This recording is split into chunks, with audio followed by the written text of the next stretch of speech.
All right, nerds, this is That Just Happened. This week's That Just Happened is Kite Man Watcher's Joe Bob.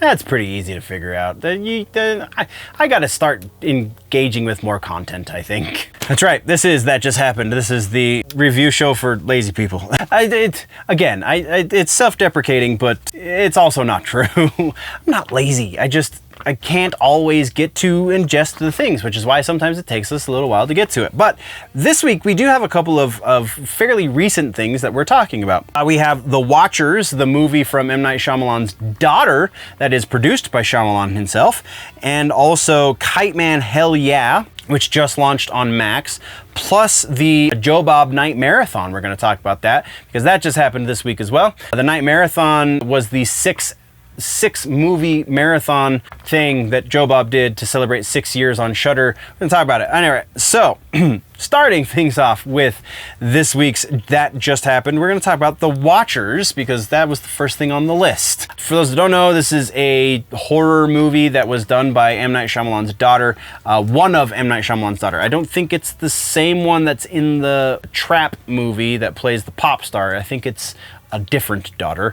Either way, she is related to M. Night Shyamalan, so there is a little bit of an expectation there as to what this movie is going to entail, and I think it subverts that implication at least a little bit. There is no crazy twist in this movie.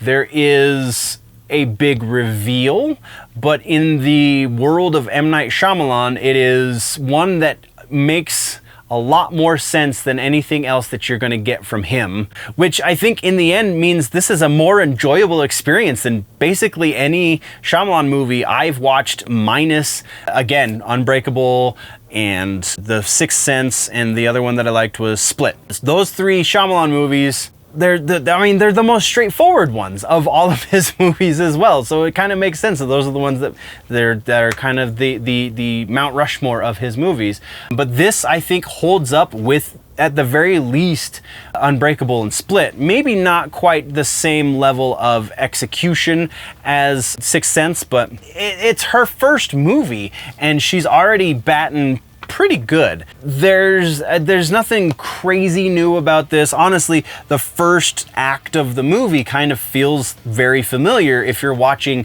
from on, it was MGM Plus, or currently it's on Amazon.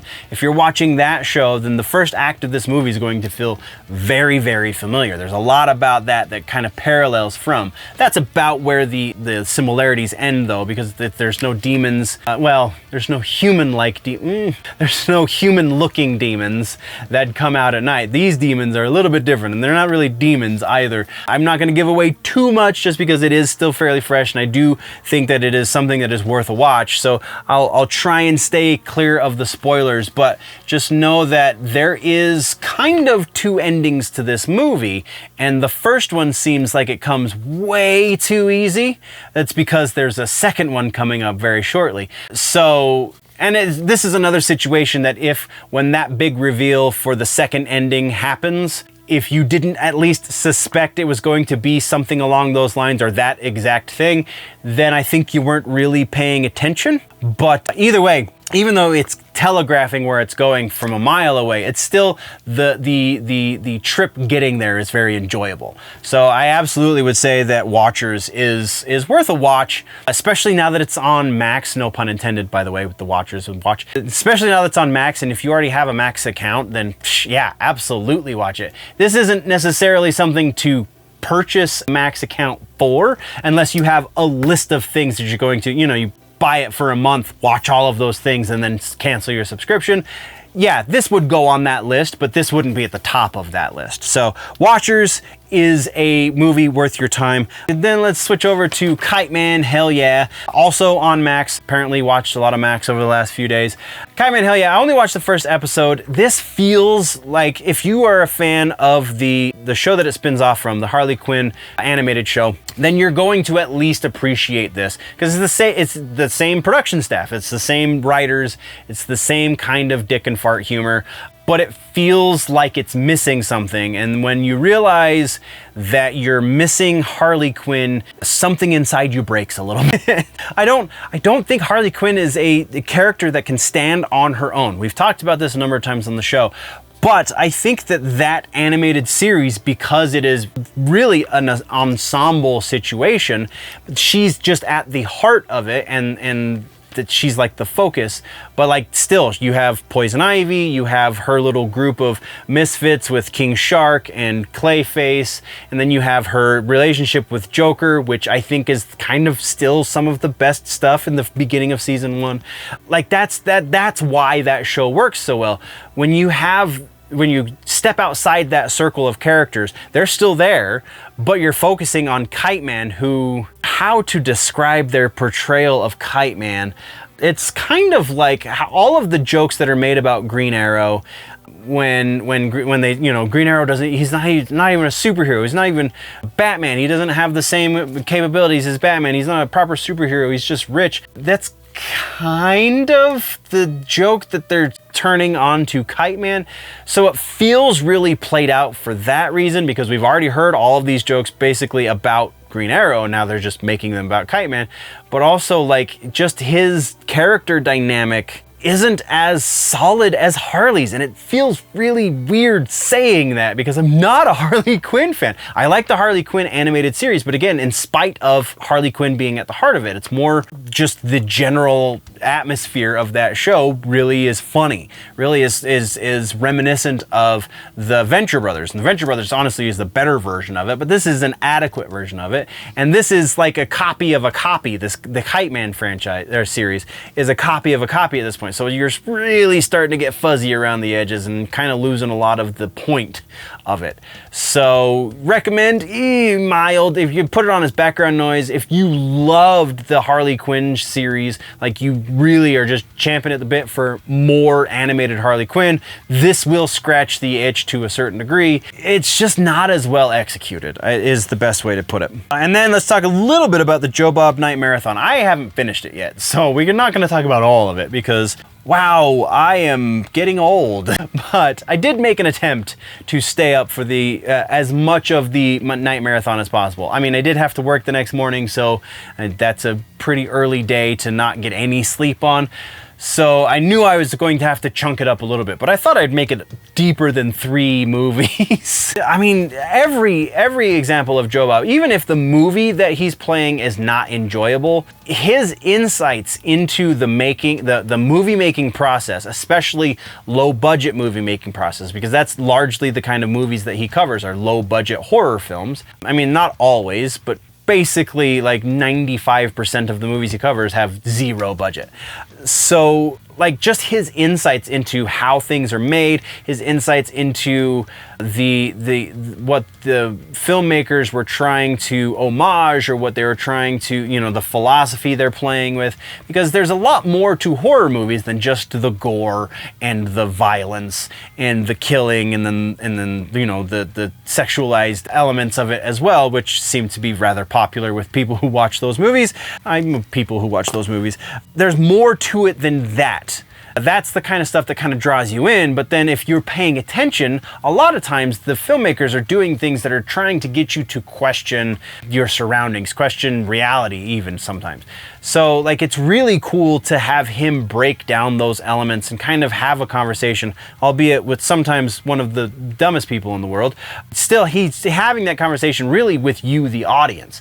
So for that to be the focus, I think really makes any of those movies worth watching, even if the movie in and of itself doesn't work, if it's boring or if it's just so bonkers that you can't follow it or whatever. Like he walks you through it and has the important conversations with you. So absolutely, anytime Joe Bob does a thing, it's worth a watch.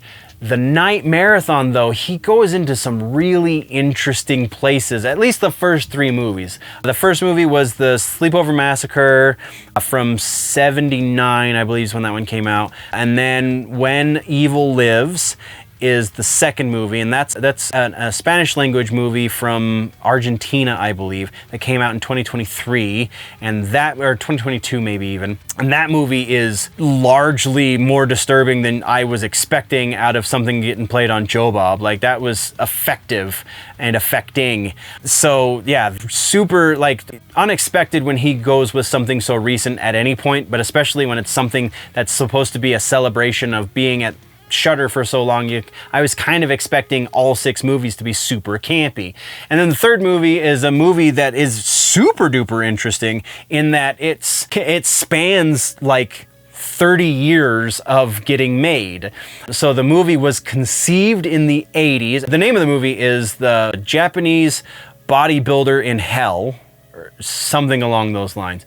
Maybe I got a couple of those words wrong, but Japanese bodybuilder, either in hell or from hell. I'm pretty sure it's in hell. So it was conceived in the 80s. The filmmaker didn't have the means to actually make it. Like, he tried to make it in the 80s and then had to completely redo everything. So approximately 6 years later, in the 90s, he then filmed the movie because he had the means, but then lost funding or whatever and couldn't get it edited until it was into the 2000s. Editing took so long, it was the teens by the time it was done editing, and was finally, I think, released stateside in 2020. So like, you're going from 88 or something all the way through 2020. That's a long stretch of time to make a shot on tape movie that is really just a Japanese version of The Evil Dead. And so that was kind of where we started to taper off and started falling asleep and couldn't really finish it. But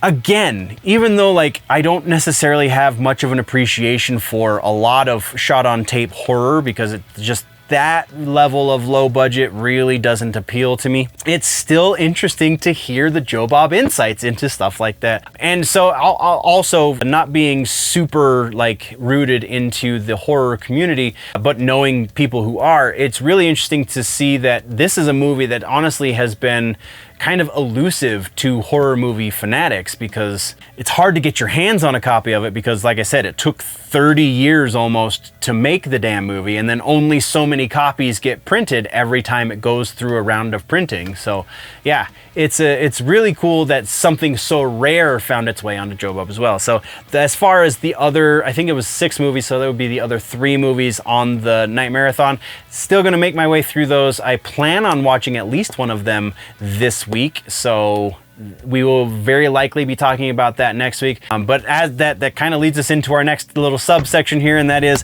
happening soon. What is going on going forward? So Beetlejuice opens this weekend, so we will definitely be talking about that next week. Also, I think that's going to be about it. So I'm hoping to get a couple more episodes of the Caped Crusader done. I'll probably finish Kite Man, so maybe there's some redemptive value there. And I think that's all. Beetlejuice, Kite Man, the Caped Crusader. I don't know that there's any other shows that we're actively watching right now that will warrant that just happened. So that is the end of the episode, nerds. Thank you very much for joining me. What is happening for you going forward? What are the things that you interacted with this week? Let's have those conversations down in the comments section. Don't forget to like, subscribe, do all the things. Yeah, I think that's where we're going to leave this one off. Thank you very much for joining me. We'll see you in the next one. Before we go, always remember that if it's generally nerdy, it's probably here, and that just happened.